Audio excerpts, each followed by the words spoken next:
Hello everyone, welcome to Barca News. It is June 6, 2023, and now that the viability plan has been officially approved by La Liga, Barcelona are planning a crucial meeting for tomorrow in order to plan the club's summer transfer market. Also, it's reported that Barcelona will be making an official offer to Leo Messi as soon as tomorrow, Wednesday, June 7th. And finally, Gavi has been officially registered with La Liga as a first-team player. We have a lot to discuss, so let's begin.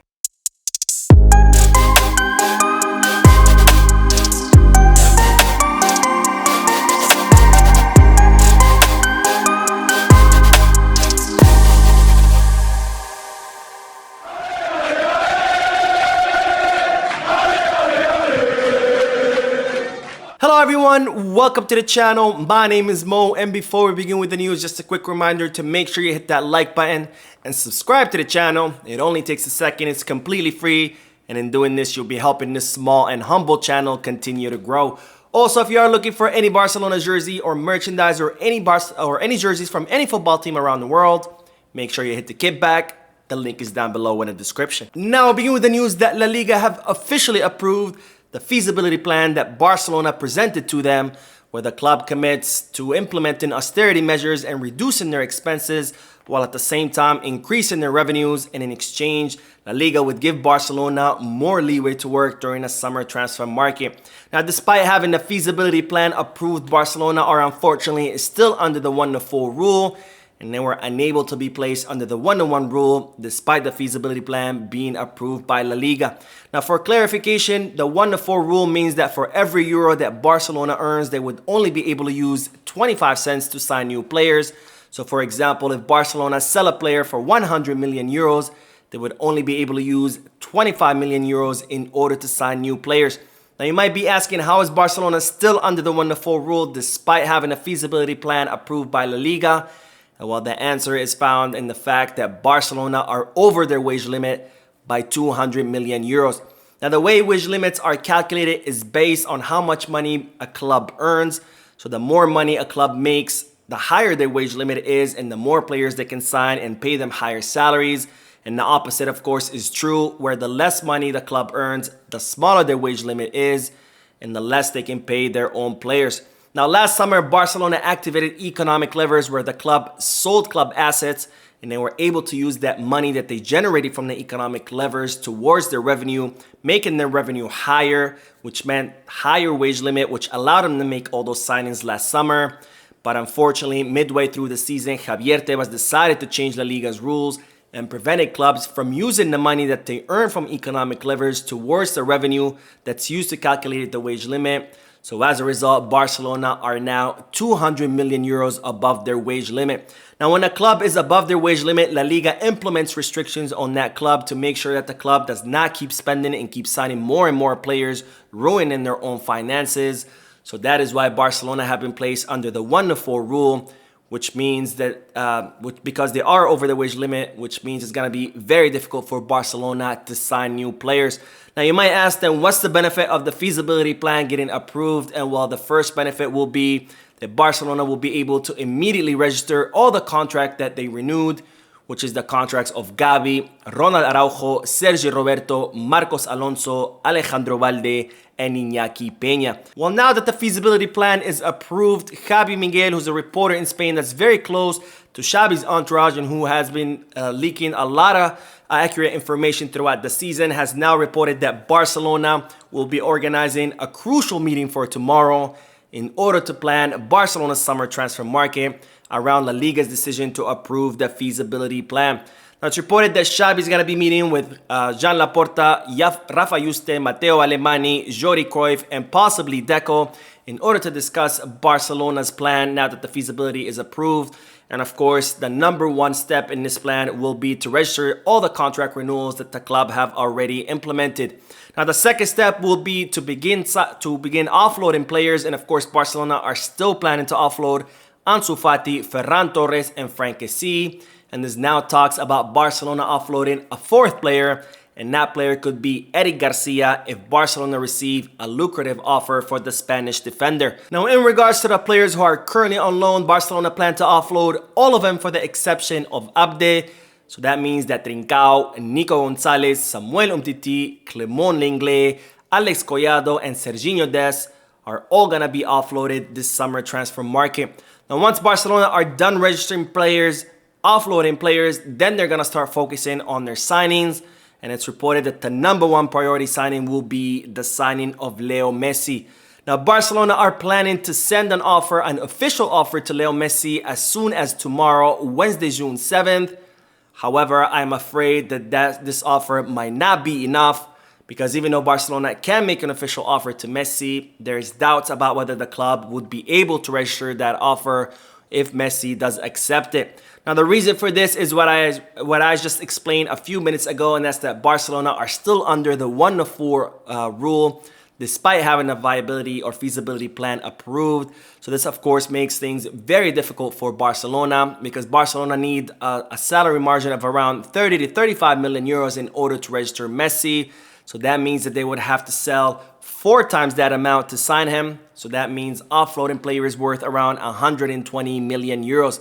Now, does that mean that it's impossible for Barcelona to generate that money? Of course not. Barcelona will be able to offload plenty of players and make more than 120 million euros that they need to sign Messi. But of course, it's going to take several weeks, probably all the way to mid-July, maybe even August. And there's, of course, doubts whether Messi would be willing to wait for Barcelona that long.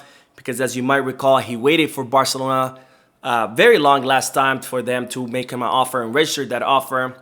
And we all know how that ended, where Barcelona were unable to make him an offer because of their financial situation. And Leo Messi was left with very little time in the summer transfer market to try to find a new club.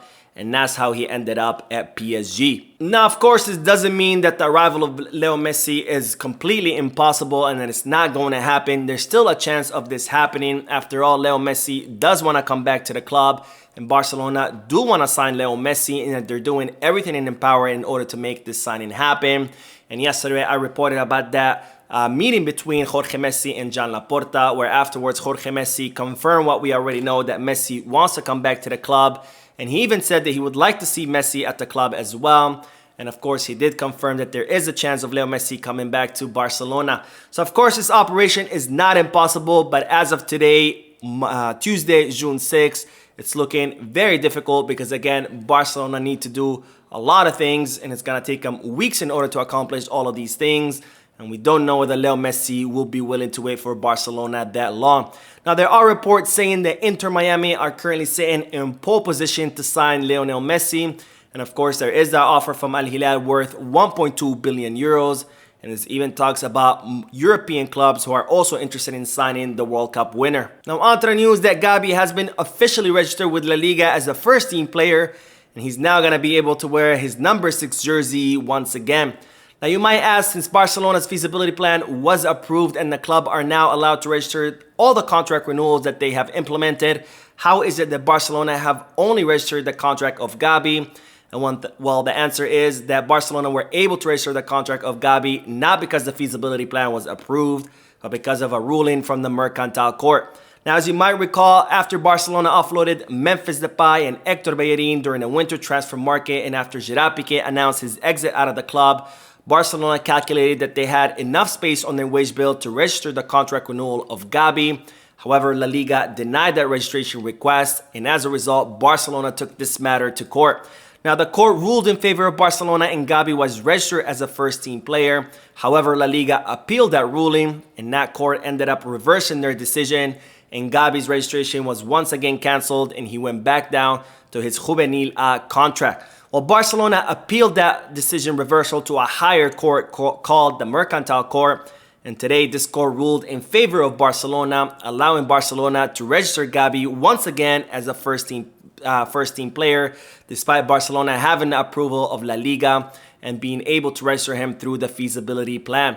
Now, the good thing about the court ruling in favor of Barcelona is that Barcelona will now have recourse to sue La Liga for damages because what they did in regards to the registration of Gavi. And even though Barcelona have yet to make a decision on whether they're going to go after La Liga for damages, it's my opinion that they should. And they should go after La Liga with everything they got, because what Javier Tebas is doing to Barcelona is absolutely unacceptable and it cannot go unpunished. Now, on to the news that we now know approximately.